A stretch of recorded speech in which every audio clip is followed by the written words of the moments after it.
Saudações, está começando mais uma edição do Melhores da Semana, que traz para você uma confusão que a família do Steve Jobs está envolvida, o caso do iPhone da Gradiente e a repercussão do suposto fim do mundo na NASA. Claro que também vamos trazer os artigos que mais fizeram sucesso nos últimos dias, além das nossas dicas de programa e jogo para a semana. Fica ligado que é hora de ficar atualizado.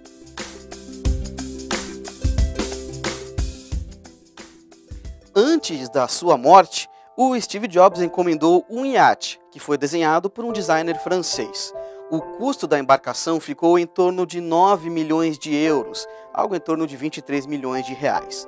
O problema é que o iate está retido na Holanda pelo não pagamento dessa dívida. Um jornal holandês afirma que foram pagos apenas 6 milhões de euros até o momento. A família de Steve Jobs alega que, como a construção da embarcação não custou acima da média, o valor destinado ao designer francês deveria ser proporcional. De acordo com a agência Associated Press, as partes estão negociando o valor para chegarem a um acordo. A Aftershokz deve levar para a CES 2013 um fone de ouvido que propaga o áudio usando os ossos de quem usa o dispositivo. Essa tecnologia não é nova, mas é a primeira vez que aparece em um fone de ouvido sem fios. Esse modelo se chama Blues e ele faz com que o som reverbere graças aos ossos. O fone está em pré-venda nos Estados Unidos pelo preço de $100. De Pernas pro Ar 2 foi o primeiro filme de circuito comercial a ser distribuído via satélite no Brasil com qualidade DCI, padrão de definição mínimo exigido em Hollywood. A transmissão aconteceu na quarta-feira, dia 20 de dezembro. A expectativa é a de que a distribuição de filmes via satélite substitua as cópias físicas em 35mm ou em disco rígido. Você já deve ter visto que a Gradiente está comercializando uma linha de smartphones chamada iPhone, e se escreve em letras maiúsculas mesmo.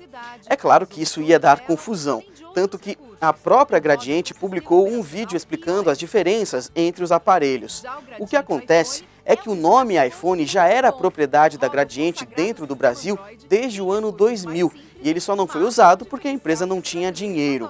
Só lembrando que o iPhone da Apple surgiu em 2007. Pelo menos, a Gradiente foi honesta e deixou bem claro que o modelo dela é muito mais simples. Apple, Google e Microsoft estão de olho na R2 Studios, uma empresa que desenvolve softwares de automação residencial. O curioso é que essa empresa em questão não lançou muitos produtos, e o principal deles é um que permite controlar as luzes de uma residência com um smartphone. Nenhuma dessas três companhias gigantes comentou essa aquisição, mas tudo indica que a automação residencial é um foco delas.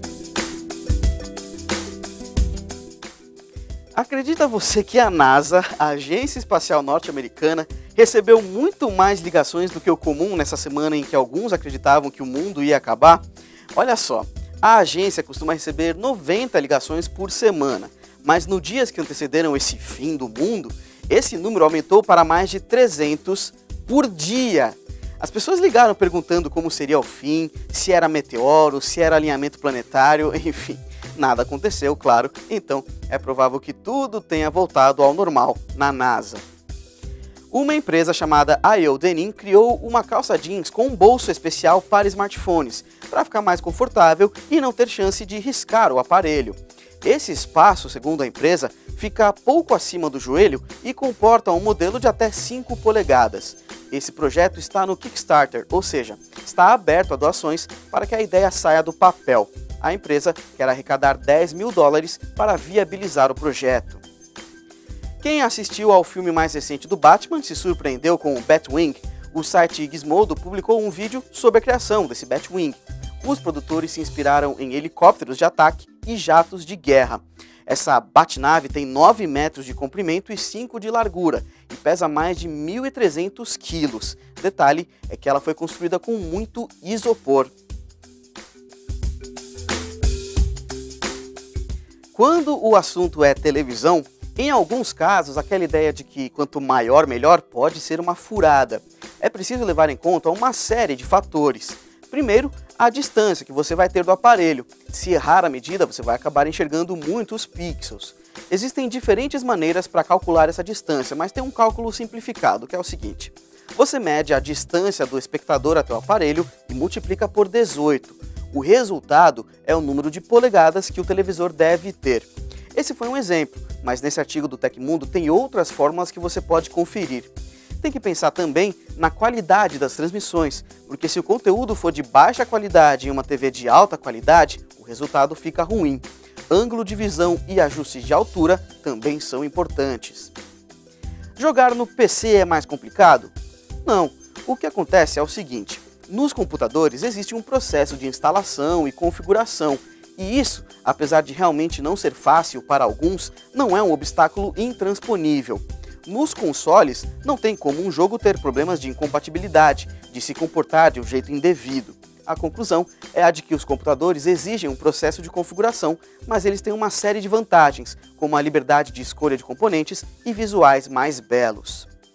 Falando em jogos, o Baixa Aqui selecionou alguns games de dinossauros, olha só alguns exemplos: Dino Crisis 2, Dino Storm, The Awesome Astronaut vs Dinosaurs e Neosaurs. Dinossauros sempre mandam bem em jogos, essa seleção mostra bem isso. Nesse ano de 2012, algumas personalidades da área de tecnologia nos deixaram. Neil Armstrong, astronauta que ajudou a desenvolver a tecnologia aeroespacial. Eugene Polly, criador do Flashmatic, que é uma espécie de pai dos controles remotos. Bill Moggridge, a mente por trás do primeiro laptop do mundo. E Jack Tramiel, que criou o Commodore 64, essa máquina abriu as portas para os PCs. Esses foram alguns nomes importantes que partiram nesse ano que passou. Game of Thrones, Dexter, The Big Bang Theory, How I Met Your Mother e Breaking Bad foram as 5 séries mais pirateadas de 2012. Esses dados são do Torrent Freak e foram obtidos de várias fontes, incluindo o BitTorrent. De acordo com a publicação, mais de 80% da pirataria acontece fora dos Estados Unidos. Em 2012, algumas tecnologias saíram da ficção e se tornaram realidade. O bóson de Higgs, por exemplo, na verdade, foi detectada uma partícula que muito provavelmente é o bóson de Higgs, e essa partícula pode confirmar que o modelo padrão de física da física de partículas está correto, até onde sabemos.